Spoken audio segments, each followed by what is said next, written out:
दुर्वासा जी के शाप से इंद्र की पराजय। ब्रह्मा जी की स्तुति से प्रसन्न हुए भगवान का प्रकट होकर देवताओं को समुद्र मंथन का उपदेश करना तथा देवता और दैत्यों का समुद्र मंथन। नमस्कार। अगर आप किसी कारणवश मुझे सब्सक्राइब नहीं कर सकते तो लाइक अवश्य कीजिएगा। श्री पराशर जी बोले, हे मैत्रेय, तुमने इस समय मुझसे जिसके विषय में पूछा है वह श्री संबंध लक्ष्मी जी का इतिहास मैंने ही मरीचि ऋषि से सुना था। वह मैं तुम्हें सुनाता हूं, सावधान होकर सुनो। एक बार शंकर के अंशावतार श्री दुर्वासा जी पृथ्वी तल में विचर रहे थे। घूमते घूमते उन्होंने एक विद्याधरी के हाथों में संतानक पुष्पों की एक दिव्य माला देखी। हे ब्राह्मण, उसकी गंध से सुवासित होकर वह वनवासियों के लिए अति सेवनीय हो रहा था।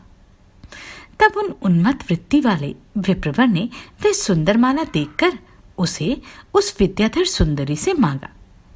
उनके मांगने पर वह बड़े बड़े नेत्रों वाली कृशांगी विद्याधरी ने उन्हें आदरपूर्वक प्रणाम कर वह माला दे दी। हे मैत्रेय, उन उन्मत्त वेशधारी विप्रवर ने उसे लेकर अपने मस्तक पर डाल लिया और पृथ्वी पर विचरने लगे। इसी समय उन्होंने उन्मत्त ऐरावत पर चढ़कर देवताओं के साथ आते हुए त्रिलोक के अधिपति शचीपति इंद्र को देखा। उन्हें देखकर मुनिवर दुर्वासा ने उन्मत्त के समान वह मतवाले भौरों से गुंजायमान माला अपने सिर से उतारकर देवराज इंद्र के ऊपर फेंक दी। देवराज ने उसे लेकर ऐरावत के मस्तक पर डाल दिया। उस समय वह ऐसी सुशोभित हुई मानो कैलाश पर्वत के शिखर पर श्री गंगा जी विराजमान हो। उस मधोन्मत्त हाथी ने भी उसकी गंध से आकर्षित हो उसे सूंड से सूंघकर पृथ्वी पर फेंक दिया। हे मैत्रेय, यह देखकर मुनिश्रेष्ठ भगवान दुर्वासा जी अति क्रोधित हुए और देवराज इंद्र से इस प्रकार बोले, अरे ऐश्वर्य के मद से दुषित इंद्र, तू बड़ा ढीठ है। तूने मेरी दी हुई संपूर्ण शोभा की धाम माला का कुछ भी आदर नहीं किया।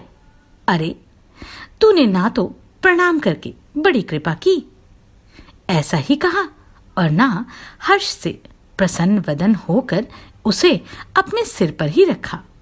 रे मूढ़, तूने मेरी दी हुई माला का कुछ भी मूल्य नहीं किया, इसलिए तेरा त्रिलोकी का वैभव नष्ट हो जाएगा। इंद्र, निश्चय ही तू मुझे और ब्राह्मणों के समान ही समझता है, इसलिए तुझ अतिमानी ने हमारा इस प्रकार अपमान किया है।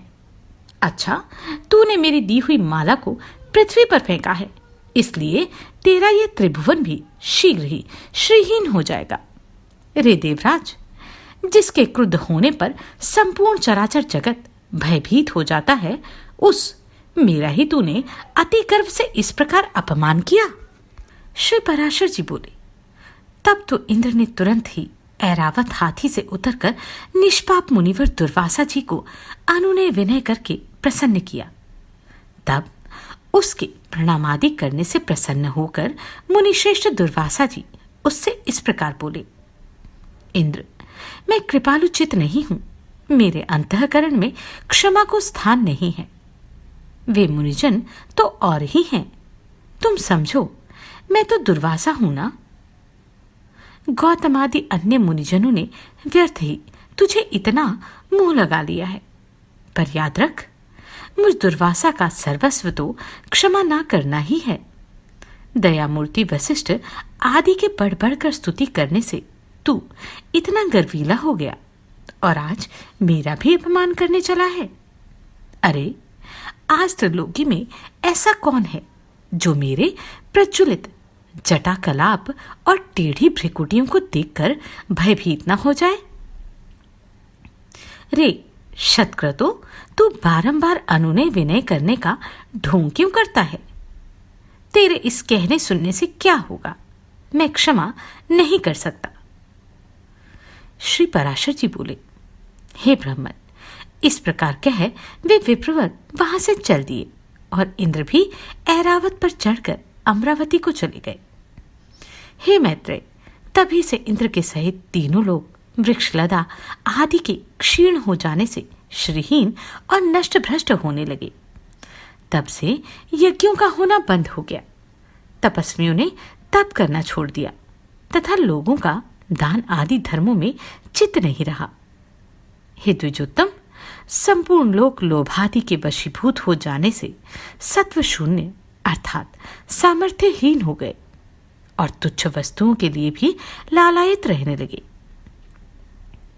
जहां सत्व होता है वहीं लक्ष्मी रहती है और सत्व भी लक्ष्मी का ही साथी है।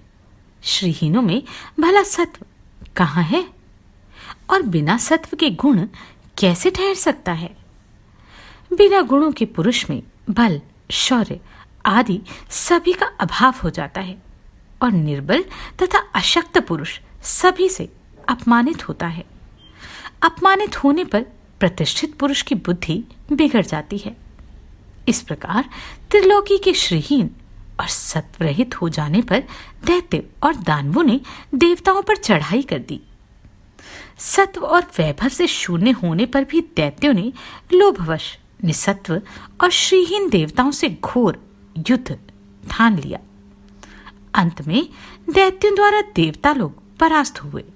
तब इंद्रादि समस्त देवगण अग्निदेव को आगे कर महाभाग पितामह श्री ब्रह्मा जी की शरण गए। देवताओं से संपूर्ण वृतांत सुनकर श्री ब्रह्मा जी ने उनसे कहा, हे देवगण, तुम दैत्य दलन परावरेश्वर भगवान विष्णु की शरण जाओ, जो आरोप से संसार की उत्पत्ति स्थित और संहार के कारण है, किंतु वास्तव में कारण भी नहीं है, और जो चराचर के ईश्वर, प्रजापतियों के स्वामी, सर्वव्यापक, अनंत और अजय हैं, तथा जो अजन्मा किंतु कार्य रूप में परिणत हुए प्रधान, मूल प्रकृति और पुरुष के कारण हैं, एवं शरणागत वत्सल हैं, अर्थात शरण जाने पर वे अवश्य तुम्हारा कल्याण करेंगे। श्री पराशर जी बोले, हे मैत्रेय, संपूर्ण देवगणों से इस प्रकार कहे लोक पितामह श्री ब्रह्मा जी भी उनके साथ क्षीर सागर के उत्तरी तट पर गए। वहां पहुंचकर पितामह ब्रह्मा जी ने समस्त देवताओं के साथ परावरनाथ श्री विष्णु भगवान की अति मंगलमय वाक्यों से स्तुति की। ब्रह्मा जी कहने लगे, जो समस्त अणुओं से भी अणु और पृथ्वी आदि समस्त गुरुओं अर्थात भारी पदार्थों से भी गुरु अर्थात भारी है, उन निखिल लोक विश्राम पृथ्वी के आधार स्वरूप अप्रकाश्य, अभिद्य, सर्वरूप, सर्वेश्वर, अनंत, अज और अव्यय नारायण को मैं नमस्कार करता हूँ। मेरे सहित संपूर्ण जगत जिसमें स्थित है, जिससे उत्पन्न हुआ है और जो देव सर्वभूतमय है, तथा जो पर अर्थात प्रधान आदि से भी पर है, जो पर पुरुष से भी पर है, मुक्ति लोभ के लिए मोक्षकामी मुनिजन जिसका ध्यान करते हैं, तथा जिस ईश्वर में सत्वादि प्रकृति गुणों का सर्वथा अभाव है, वह समस्त शुद्ध पदार्थों से भी परम शुद्ध परमात्म स्वरूप आदि पुरुष हम पर प्रसन्न हो। जिस शुद्ध स्वरूप भगवान की शक्ति अर्थात विभूति, कला, काष्ठा और मुहूर्त आदि काल क्रम का विषय नहीं है, वे भगवान विष्णु हम पर प्रसन्न हो। जो शुद्ध स्वरूप होकर भी उपचार से परमेश्वर अर्थात परमा अर्थात महालक्ष्मी प्लस ईश्वर अर्थात लक्ष्मीपति कहलाते हैं, और जो समस्त देहधारियों के आत्मा है, वे श्री विष्णु भगवान हम पर प्रसन्न हो। जो कारण और कार्य रूप हैं तथा कारण के भी कारण और कार्य के भी कार्य हैं, वे श्रीहरि हम पर प्रसन्न हो। जो कार्य महतत्व के कार्य अर्थात अहंकार का भी कार्य अर्थात तन्मात्रा पंचक और उसके कार्य भूत पंचक का भी कार्य ब्रह्मांड, जो स्वयं है और जो उसके कार्य ब्रह्मा दक्षादि का भी कार्यभूत अर्थात प्रजापतियों के पुत्र पौत्रादि हैं, उसे हम प्रणाम करते हैं, तथा जो जगत के कारण, ब्रह्मादि का कारण अर्थात ब्रह्मांड और उसके कारण भूत पंचक के कारण, पंच तन्मात्रा के कारणों अर्थात अहंकार महत्वादि का भी हेतु अर्थात मूल प्रकृति है, उस परमेश्वर को हम प्रणाम करते हैं। जो भोक्ता और भोग्य, सृष्टा और सृज्य तथा कर्ता और कार्य रूप स्वयं ही है, उस परम पद को हम प्रणाम करते हैं, जो विशुद्ध बोध स्वरूप, नित्य अजन्मा, अक्षय, अव्यय, अव्यक्त और अविकारी है। वही विष्णु का परम पद परस्वरूप है, जो न स्थूल है, न सूक्ष्म और न किसी अन्य विशेषण का विषय है। वही भगवान विष्णु का नित्य निर्मल परम पद है। हम उसको प्रणाम करते हैं, जिसके आयुतांश अर्थात 10,000वें अंश के आयुतांश में यह विश्व रचना की शक्ति स्थित है, तथा जो पर ब्रह्म स्वरूप है, उस अव्यव को हम प्रणाम करते हैं। नित्य युक्त योगीगण अपने पुण्य पापादि का क्षय हो जाने पर ओम कार द्वारा चिंतनीय जिस अविनाशी पद का साक्षात्कार करते हैं, वही भगवान विष्णु का परम पद है, जिसको देवगण, मुनिगण, शंकर और मैं कोई भी नहीं जान सकते। वही परमेश्वर श्री विष्णु का परम पद है, जिस अभूतपूर्व देव की ब्रह्मा, विष्णु और शिवरूप शक्तियां हैं, वही भगवान विष्णु का परम पद है। हे सर्वेश्वर, हे सर्वभूतात्मन, हे सर्वरूप, हे सर्वाधार, हे अच्युत, हे विष्णु, हम भक्तों पर प्रसन्न होकर हमें दर्शन दीजिए। श्री पराशर जी बोले। ब्रह्मा जी के इन उद्गारों को सुनकर देवगण भी प्रणाम करके बोले, प्रभु, हम पर प्रसन्न होकर हमें दर्शन दीजिए। हे जगद्धाम सर्वगत अच्युत, जिसे ये भगवान ब्रह्मादि भी नहीं जानते, आपके उस परम पद को हम प्रणाम करते हैं। तदनंतर ब्रह्मा और देवगणों के बोल चुकने पर बृहस्पति आदि समस्त देव ऋषिगण कहने लगे, जो परम स्तवनीय आद्य यज्ञ पुरुष है और पूर्वजों की भी पूर्व पुरुष हैं, उन जगत के रचयिता निर्विशेष परमात्मा को हम नमस्कार करते हैं। हे भूत भव्येश यज्ञ मूर्तिधर भगवान, हे अव्यय, हम सब शरणागतों पर आप प्रसन्न होइए और दर्शन दीजिए। हे नाथ, हमारे सहित ये ब्रह्मा जी, रुद्रों के सहित भगवान शंकर, 12 आदित्यों के सहित भगवान पूषा, अग्नियों के सहित पावक और ये दोनों अश्विनी कुमार, 8 वसु, समस्त मरुदगण, साध्यगण, विश्वदेव तथा देवराज इंद्र, ये सभी देवगण दैत्य सेना से पराजित होकर अति प्रणत हो आपकी शरण में आए हैं। श्री पराशर जी बोले, हे मैत्रेय, इस प्रकार स्तुति किए जाने पर शंख चक्रधारी भगवान परमेश्वर उनके सम्मुख प्रकट हुए। तब उस शंख चक्र गदाधारी उत्कृष्ट तेजो राशि में अपूर्व दिव्य मूर्ति को देखकर पितामह आदि समस्त देवगण अति विनय पूर्वक प्रणाम करके क्षोभवश चकित नयन हो उन कमल नयन भगवान की स्तुति करने लगे। देवगण बोले, हे प्रभु, आपको नमस्कार है, नमस्कार है। आप निर्विशेष हैं, तथापि आप ही ब्रह्मा हैं। आप ही शंकर हैं, तथा आप ही इंद्र, अग्नि, पवन, वरुण, सूर्य और यमराज हैं। हे देव, वसुगण, मरुदगण, साध्यगण और विश्वदेवगण भी आप ही हैं, तथा आपके सम्मुख जो यह देव समुदाय है, हे जगत सृष्टा, वह भी आप ही हैं, क्योंकि आप सर्वत्र परिपूर्ण हैं। आप ही यज्ञ हैं, आप ही वष्टकार हैं, तथा आप ही ओंकार और प्रजापति हैं। हे सर्वात्मन, विद्या, वेद और संपूर्ण जगत आप ही का स्वरूप है।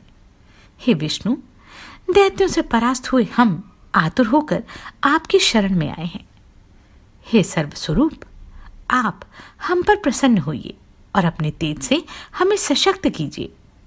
हे प्रभु, जब तक जीव संपूर्ण पापों को नष्ट करने वाले आपकी शरण में नहीं जाता, तभी तक उसमें दीनता, इच्छा, मोह और दुख आदि रह जाते हैं। हे प्रसन्नात्मन, हम शरणोगत पर आप प्रसन्न होइए। हे नाथ, अपनी शक्ति से हम सब देवताओं के खोए हुए तेज को फिर बढ़ाइए। श्री पराशर जी बोले, विनीत देवताओं द्वारा इस प्रकार स्तुति किए जाने पर विश्वकर्मा भगवान हरि प्रसन्न होकर इस प्रकार बोले, हे देवगण, मैं तुम्हारे तेज को फिर बढ़ाऊंगा। तुम इस समय मैं जो कुछ कहता हूं वह करो।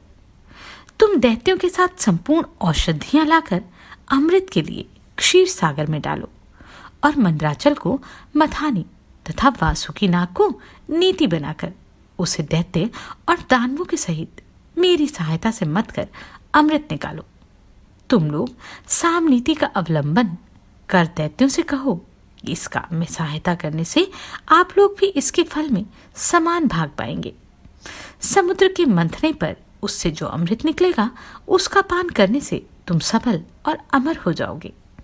हे देवगण, तुम्हारे लिए मैं ऐसी युक्ति करूंगा जिससे तुम्हारे द्वेषी दैत्यों को अमृत न मिल सके और उनके हिस्से में केवल समुद्र मंथन का कलेश ही आए। श्री पराशर जी बोले, तब देव भगवान विष्णु के ऐसा कहने पर सभी देवगण दैत्यों से संधि करके अमृत प्राप्ति के लिए यत्न करने लगे। हे मैत्रेय, देव, दानव और दैत्यों ने नाना प्रकार की औषधियां लाकर उन्हें शरद ऋतु के आकाश की सी निर्मल कांति वाले क्षीर सागर के जल में डाला और मंदराचल को मथानी तथा वासुकी नाग को नीति बनाकर बड़े वेग से अमृत मथना आरंभ किया। भगवान ने जिस ओर वासुकी की पूंछ थी उस ओर देवताओं को तथा जिस ओर मुख था उधर दैत्यों को नियुक्त किया। महातेजस्वी वासुकी के मुख से निकलते हुए निश्वास अग्नि से झुलसकर सभी दैत्यगण निस्तेज हो गए और उसी श्वास वायु से विक्षिप्त हुए मेघों के पुंज की बरसते रहने से देवताओं की शक्ति बढ़ती गई। हे महामुने, भगवान स्वयं कुर्म रूप धारण कर क्षीर सागर में घूमते हुए मंदराचल के आधार हुए और वे ही चक्र गदाधर भगवान अपने एक अन्य रूप से देवताओं में और एक रूप से दैत्यों में मिलकर नागराज को खींचने लगे। तथा हे मैत्रेय, एक अन्य विशाल रूप से जो देवता और दैत्यों को दिखाई नहीं देता था, श्री केशव ने ऊपर से पर्वत को दबा रखा था। भगवान श्रीहरि अपने तेज से नागराज वासुकी में बल का संचार करने लगे और अपने अन्य तेज से वे देवताओं का बल बढ़ा रहे थे। इस प्रकार देवता और दानवों द्वारा क्षीर समुद्र के मथे जाने पर पहले हवि अर्थात यज्ञ सामग्री की आश्रय रूपा सुरपूजिता कामधेनु उत्पन्न हुई। हे महामने, उस समय देव और दानवगण अति आनंदित हुए और उसकी ओर चित्त खींच जाने से उनकी टकटकी बंध गई।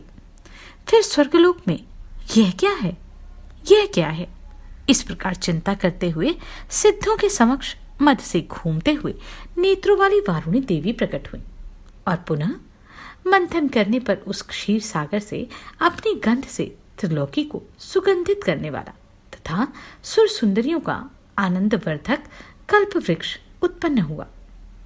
हे मैत्रेय, तत्पश्चात क्षीर सागर से रूप और उदारता आदि गुणों से युक्त अति अद्भुत अप्सराएं प्रकट हुई। फिर चंद्रमा प्रकट हुआ जिसे महादेव जी ने ग्रहण कर लिया। इसी प्रकार क्षीर सागर से उत्पन्न हुए विष को नागों ने ग्रहण किया।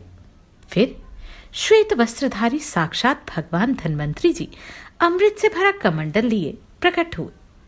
हे मैत्रेय, उस समय मुनिगण के सहित समस्त दैत्य और दानवगण स्वस्थचित होकर अति प्रसन्न हुए।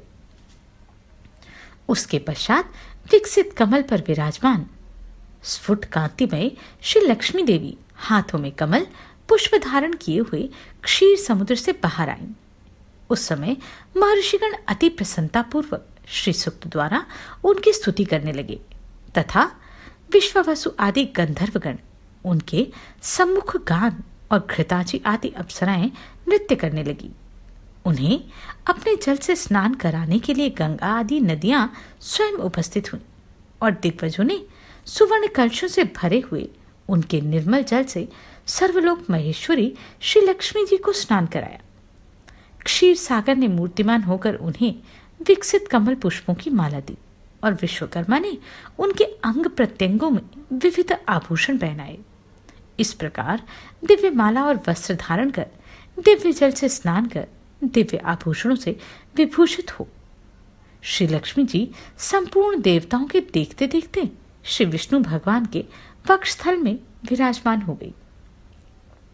हे मैत्रेय, श्री हरि के वक्षस्थल में विराजमान श्री लक्ष्मी जी का दर्शन कर देवताओं को अकस्मात अत्यंत प्रसन्नता हुई और वे महाभाग लक्ष्मी जी से परित्यक्त होने के कारण भगवान विष्णु के विरोधी विप्रचिता आदि दैत्यगण परम उद्विग्न अर्थात व्याकुल हुए।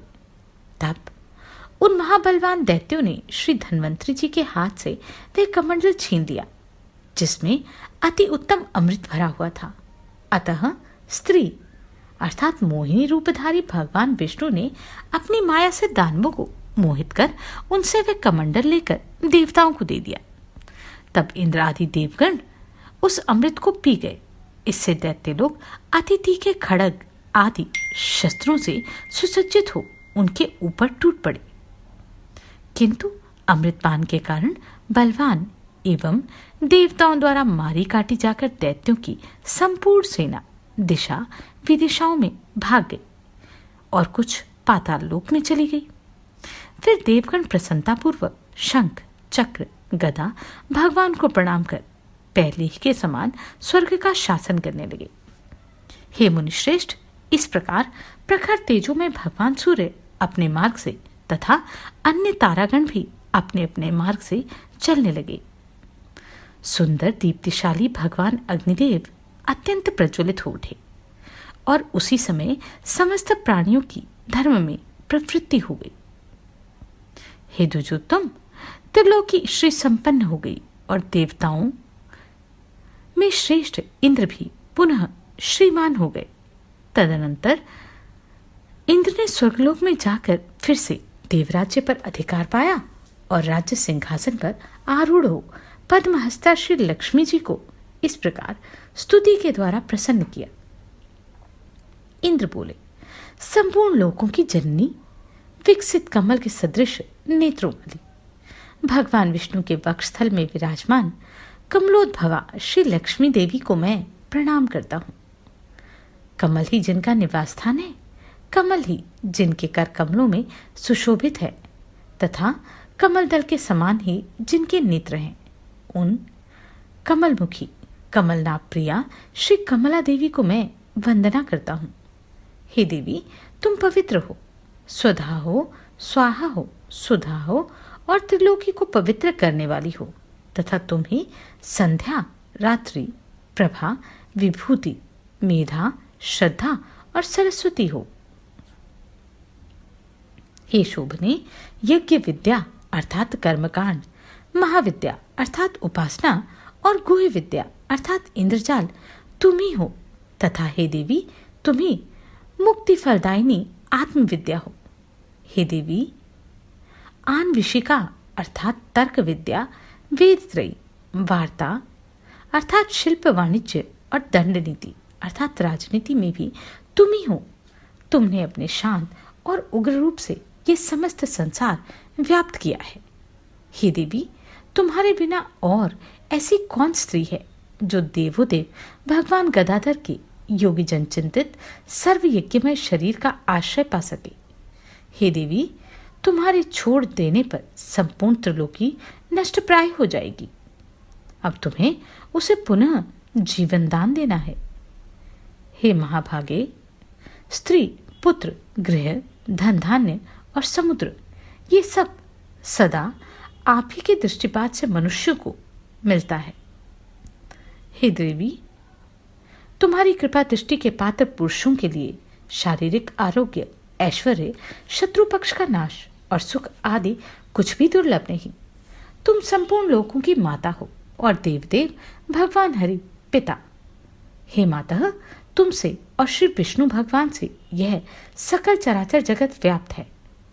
हे सर्व पावनी मातेश्वरी, हमारे कोष अर्थात खजाने, गोष्ठ अर्थात पशुशाला, गृह, भोग सामग्री, शरीर और स्त्री आदि को आप कभी न त्यागें, अर्थात इनमें भरपूर रहें।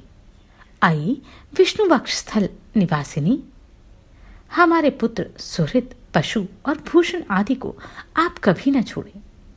हे अमले, जिन मनुष्यों को तुम छोड़ देती हो उन्हें सत्व अर्थात मानसिक बल, सत्य, शौच और शील आदि गुण भी शीघ्र ही त्याग देते हैं, और तुम्हारी कृपा दृष्टि होने पर तो गुणहीन पुरुष भी शीघ्र ही शील आदि संपूर्ण गुण और कुलीनता तथा ऐश्वर्य आदि से संपन्न हो जाता है।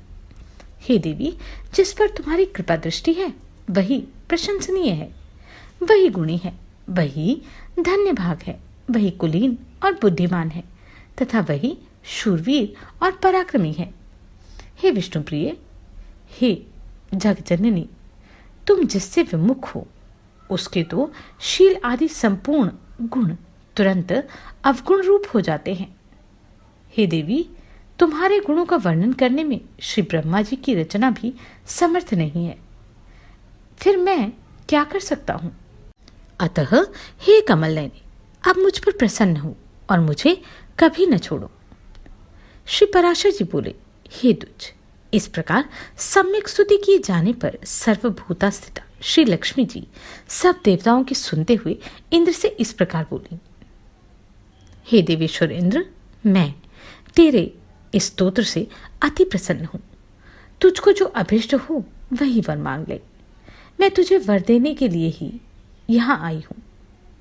इंद्र बोले, हे देवी, यदि आप वर देना चाहती हैं और मैं भी यदि वर पाने योग्य हूं तो मुझको पहला वर तो यही दीजिए कि आप इस त्रिलोकी का कभी त्याग ना करें, और हे समुद्र संभवे, दूसरा वर मुझे यह दीजिए कि जो कोई आपके इस स्तोत्र से स्तुति करे उसे आप कभी न त्यागें। श्री लक्ष्मी जी बोली, हे देवश्रेष्ठ इंद्र, मैं अब इस त्रिलोकी को कभी ना छोड़ूंगी। तेरे स्तोत्र से प्रसन्न होकर मैं तुझे ये वर देती हूँ तथा जो कोई मनुष्य प्रातःकाल और सायकाल के समय इस स्तोत्र से मेरी स्तुति करेगा उससे भी मैं कभी विमुख ना होंगी। श्री गणेश जी कहते हैं, हे मैत्रेय, इस प्रकार पूर्वकाल में महाभागा श्री लक्ष्मी जी देवराज की स्तोत्र रूपा आराधना से संतुष्ट होकर उन्हें ये वर देने लगी। लक्ष्मी जी पहले भृगु जी के द्वारा ख्याति नामक स्त्री से उत्पन्न हुई थी, फिर अद्भुत मंथन के समय देव और दानवों के प्रयत्न से वे समुद्र से प्रकट हुई। इस प्रकार संसार के स्वामी देवादिदेव श्री विष्णु भगवान जब जब अवतार ग्रहण करते थे तभी लक्ष्मी जी उनके साथ रहती हैं। जब श्रीहरि आदित्य रूप हुए तो वे पद्म से फिर उत्पन्न हुई और पद्मा कहलाई। जब वे परशुराम हुए तो वे पृथ्वी हुई। श्रीहरि के जन्म होने पर वे सीता जी हुई और कृष्ण अवतार में रुक्मणी जी। इसी प्रकार अन्य अवतारों में भी ये भगवान से कभी पृथक नहीं हुई। भगवान के देव रूप होने पर ये दिव्य शरीर धारण करती हैं और मनुष्य होने पर मानवीय रूप से प्रकट होती हैं। विष्णु भगवान के शरीर के अनुरूप ही ये अपना शरीर भी बना लेती हैं। जो मनुष्य लक्ष्मी के जन्म की इस कथा को सुनेगा अथवा पढ़ेगा उसके घर में वर्तमान, आगामी और भूत तीनों कुलों के रहते हुए कभी लक्ष्मी का नाश न होगा। हे मुनि, जिन घरों में लक्ष्मी जी के इस स्तोत्र का पाठ होता है उनमें कलह की अभिभूति आधारभूता दरिद्र कभी नहीं ठहर सकता। हे ब्राह्मण, तुमने जो कुछ कहा है कि पहले भृगु जी की पुत्री होकर फिर लक्ष्मी जी क्षीर सागर से कैसे उत्पन्न हुई, सो मैंने तुमसे वह वृतांत कह सुनाया। इस प्रकार इंद्र के मुख से प्रकट हुई यह लक्ष्मी जी की स्तुति सकल विभूतियों की प्राप्ति का कारण है।